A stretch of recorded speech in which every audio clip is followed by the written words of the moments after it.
Blood, betrayal, and secrets. Gen V Season 2 wastes no time pulling us back into the brutal world of Godolkin University. Within just 4 episodes, the show plants seeds that will shake not only the young supes at Godolkin, but also the entire universe of the boys. But hidden beneath the chaos are Easter eggs, callbacks, and subtle hints that most fans might have missed.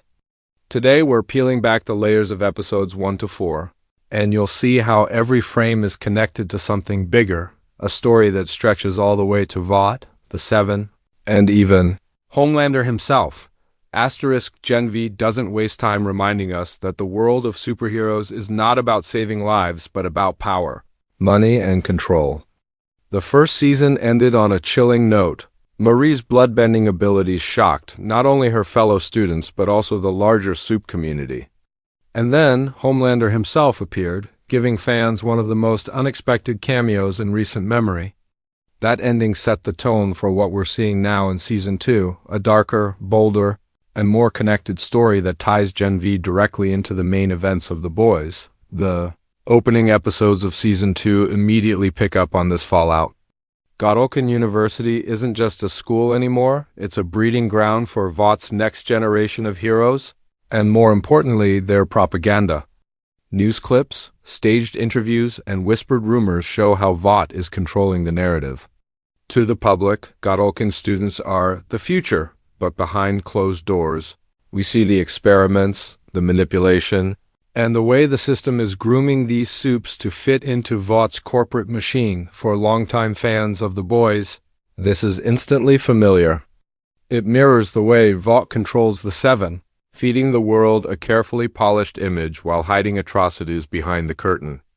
In Gen V Season 2, episodes 1 through 4, we're shown how this system is being replicated at the university level. What's most chilling is how much these young supes are starting to realize it. Marie and her allies are no longer wide-eyed students hoping for stardom. They're beginning to see the rot at the core of everything they've been promised. And yet, while the show is giving us heavy doses of corruption and political games, it never forgets to drop subtle Easter eggs that link us back to The Boys. Posters on the wall with slogans like "Saving lives is our superpower" are echoes of Homelander's PR campaigns. Even the small talk between students, casual mentions of Homelander trials or the Deep's comeback, are designed to remind us that Gen V is not happening in isolation. It's a living, breathing part of the same bloody universe. The tone of these first 4 episodes is deliberate. Every scene feels like it's building towards something bigger. The media spin around Godolkin's heroes in training isn't just background noise, it's foreshadowing. The experiments we catch glimpses of aren't random. They're test runs for something sinister.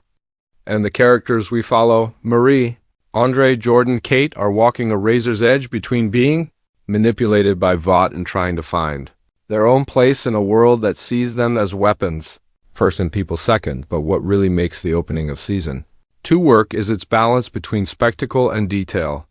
Sure, there are explosive action sequences, bloody showdowns, and jaw-dropping power reveals, but the real story is told in the quiet moments. The way a news anchor smiles too brightly, the way a camera lingers on a Vought logo, the way a student hesitates before giving a statement, these are the details that seasoned fans notice. They're the cracks in the facade, the hints that something bigger is being hidden, waiting to explode later in the season. In other words, episodes 1 through 4 are not just setting up Gen V's story, they're also setting up The Boys Season 4. And if you pay attention closely, you'll see that everything from the dialogue to the background props is pointing us toward massive events that are still to come. So, before we dive into each episode's breakdown, let's lock in on this. Gen V is not a spin-off that's just running alongside The Boys, it's part of the same machine. And these early episodes are the gears turning quietly, ominously, and with purpose. Season 2 of Gen V wastes no time in throwing us back into the deep end. And each of the first 4 episodes builds on the chaos left behind at the end of last season. To understand the bigger picture, we need to break down what happens episode by episode, and uncover the hidden details that shape the entire narrative. Episode 1. The Fallout of Godolkin. Season opens with the world still reeling from the events of Godolkin University's cover-up. News reports flash across the screen, giving us that familiar Vought spin. The students are heroes. The tragedy is being contained and everything is under control. But just like we've seen in The Boys, nothing is ever really under control. In the quiet corners of the university, whispers of experiments and suppressed truths grow louder. Marie, now carrying the weight of her powers and her unwanted fame, struggles with the public image Vought has crafted for her. While the media paints her as a poster child for the future of heroism, the reality is darker. She knows she's a pawn in a much bigger game.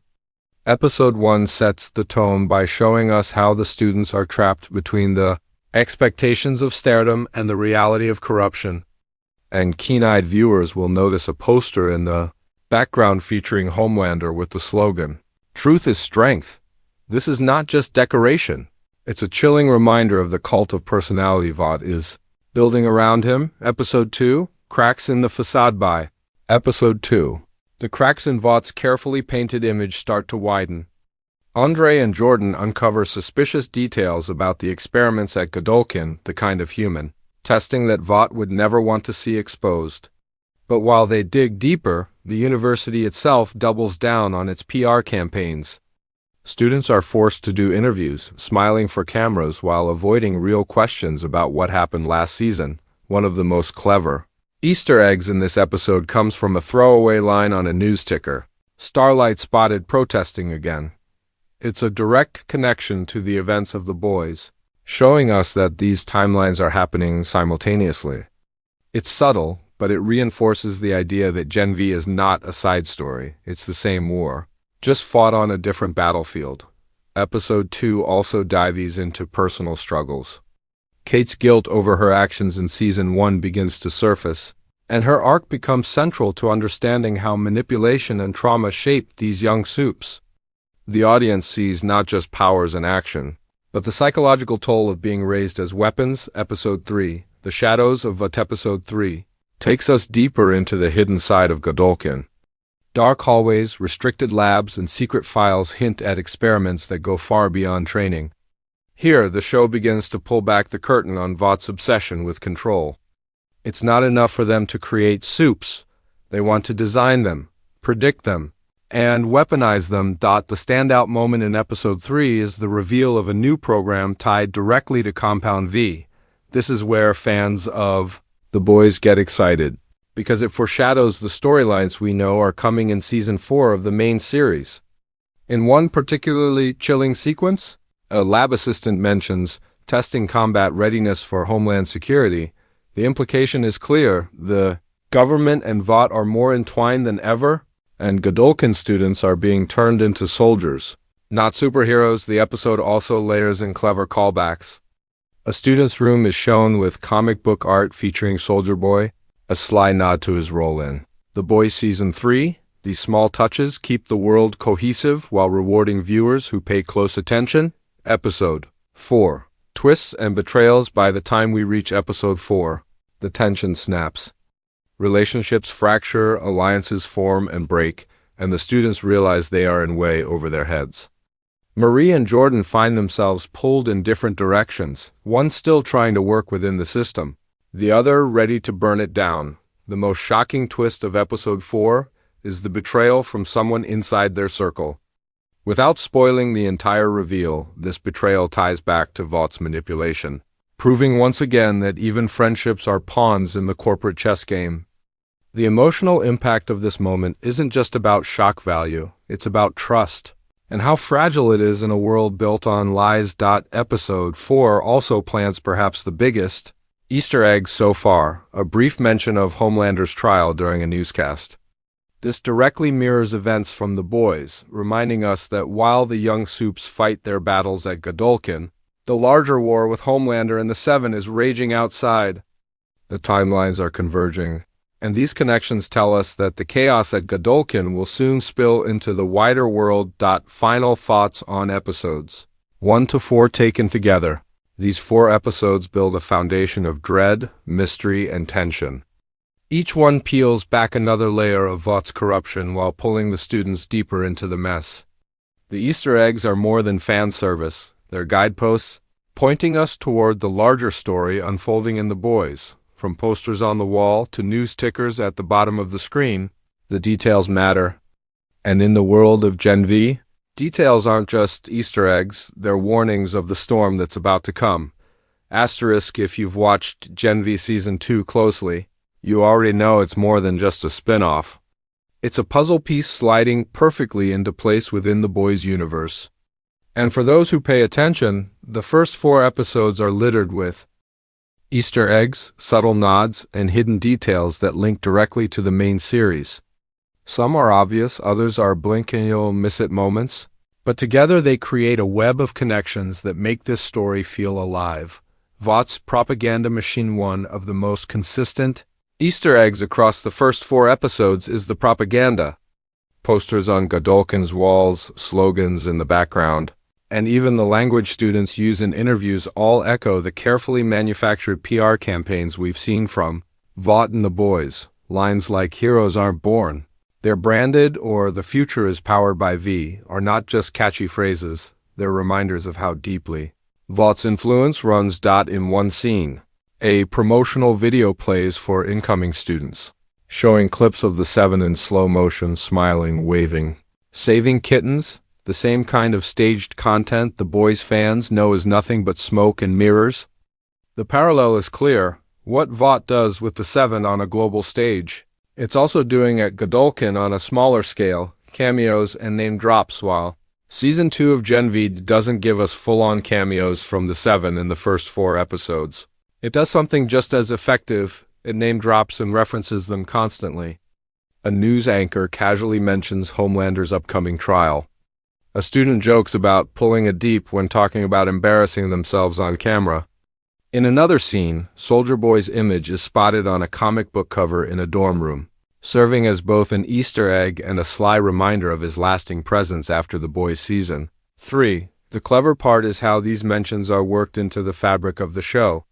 They don't stop the story or feel forced, they exist naturally, the way celebrities or politicians are casually referenced in our own world. It makes the universe feel real, connected, and bigger than just what's happening at Godolkin. Parallels to the boys' storylines. The experiments happening at Godolkin are one of the clearest links to the main show. In the boys, we learned about the constant struggle to control Compound V, to weaponize supes, and to make them serve political interests. In Gen V, episodes 1 to 4 show us the next phase of that mission, experimenting on students, testing their combat capabilities, and even manipulating their friendships to see how they break under pressure. This mirrors the boys' Season 2 storyline where Vought pushed to get supes into the military. Here we see the groundwork being laid for that effort. Godolkin students being shaped as test subjects before being unleashed into the wider world. The show never outright says it, but the implication is chilling. The kids are lab rats, just like every supe before them. Subtle background details, perhaps the most rewarding. Easter eggs are the tiny background details most viewers miss. In Episode 2, a TV ticker runs the headline, "Starlight Foundation launches shelter for victims of supes." This connects directly to Annie January's arc in The Boys, showing how her activism is spreading even as Vought tries to suppress it. Another blink-and-you'll-miss-it detail appears in Episode 3, when a student scrolls on their phone. On the screen, we see a trending hashtag HOMELANDER did nothing wrong. It's the same online movement hinted at in The Boys, reflecting how deeply his supporters are entrenched. It's subtle, but it's a brilliant way to show how divided the world is without breaking the narrative flow. Even the props in the lab hold meaning.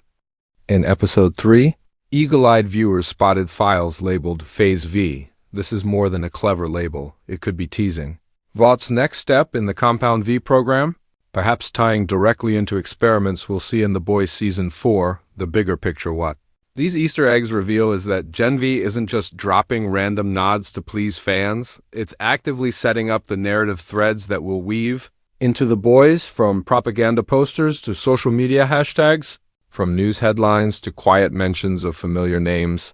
Everything is pointing us toward a collision between these two stories. By layering these connections into the background, the show rewards attentive viewers while building anticipation for the future. It's not just about catching a reference, it's about understanding the stakes. Every poster, every headline, every offhand remark is a reminder that what happens at Godolkin doesn't stay there. It's part of the same storm that's brewing across the entire universe. So while the action, drama, and betrayals keep us hooked in the foreground, the Easter eggs tell us the truth. This isn't just a campus drama with superpowers. It's the prologue to a much larger war, one that's already spilling over into the boys. Asterisk. Every great story doesn't just entertain in the moment, it lays the foundation for what comes next. And that's exactly what Gen V Season 2 is doing with its first 4 episodes. The chaos at Godolkin University isn't a side mission or filler arc. It's a crucial stepping stone, a warning shot that tells us the storm we've seen in the boys is about to get bigger, darker, and far more personal. The bigger picture. Vought's endgame. Let's step back for a moment. Across the first 4 episodes, Vought's fingerprints are everywhere, in the media spin, in the staged interviews, in the secret labs.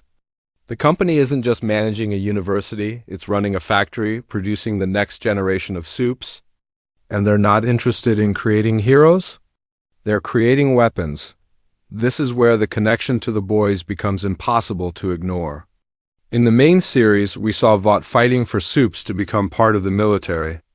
Now, in Gen V, we see the blueprint for that plan, training young supes not just to fight crime, but to fight wars. It's chilling because it confirms that Godolkin isn't just a school. It's an assembly line for the future of Vought's empire, character, trajectories. Who will rise? Who will fall? Marie's story is at the heart of this season. She begins as the blood manipulator haunted by her past. But these first 4 episodes show her stepping into a bigger role, one she never asked for. She's Vought's poster child, but also their biggest threat because she sees through the lies. The question is, how long can she survive before Vought decides she's too dangerous to keep alive? Then there's Andre, carrying the weight of his father's legacy and his own doubts. He represents the struggle of trying to live up to expectations while questioning the system. His discoveries about the experiments make him a target, and that sets him on a collision course with Vought's darker secrets. Jordan's dual identity continues to be one of the most fascinating arcs. The ability to shift between male and female forms isn't just a power, it's a metaphor for living authentically in a world that demands conformity. Jordan's role in the coming conflict will likely be about defiance, about rejecting Vought's control and carving out their own identity, and Kate, her arc is drenched in guilt. The weight of her powers and the betrayals from Season 1 haunt her, and in these episodes we see her being pulled in multiple directions. The big question is, will she find redemption, or will Vought manipulate her again into becoming their pawn? Foreshadowing for The Boys Season 4, the Easter eggs we've seen aren't just for fun, they're breadcrumbs. Mentions of Homelander's trial, glimpses of Soldier Boy memorabilia, and references to Starlight's activism all point toward The Boys Season 4. What's happening at Godolkin isn't isolated. It's part of the same timeline, the same chaos. And that means the outcomes here will ripple directly into the main series. Imagine this: young supes from Godolkin, armed with unstable powers and burdened by trauma, entering the world stage just as Homelander consolidates his grip on America. Imagine Vought unleashing new heroes trained under the same corrupt system, ready to take sides in the coming conflict. That's not just a theory, it's the direction the story is heading, the storm ahead. The brilliance of these first 4 episodes lies in how they balance character drama with global stakes. On the surface, it's about friendships, betrayals, and survival inside a corrupt university. But just beneath that, it's about the future of superheroes as a concept. Will supes remain corporate mascots, carefully managed by Vought? Or will they become soldiers, deployed in wars and conflicts that reshape the world? And let's not forget the audience's role here. Fans are being asked to connect the dots, to see how Gen V and The Boys are not 2 separate shows, but one massive story told from different perspectives. The real excitement isn't just in the action or the gore, it's in realizing that everything is connected. Every headline matters, every betrayal counts. Final hype line and call to action. So, what do episodes 1 through 4 of Gen V really give us? They give us clues, they give us foreshadowing, and they give us the sense that we're standing on the edge of something explosive. The betrayals at Godolkin, the experiments in the labs, the whispers of Homelander's trial, all of it is building toward a collision with the boys' season 4. If these first episodes are the opening act, then what's coming next will be nothing short of devastating. Blood will spill, alliances will shatter, and the line between hero and villain will blur until it disappears completely. And that's where we leave it, with a question for you.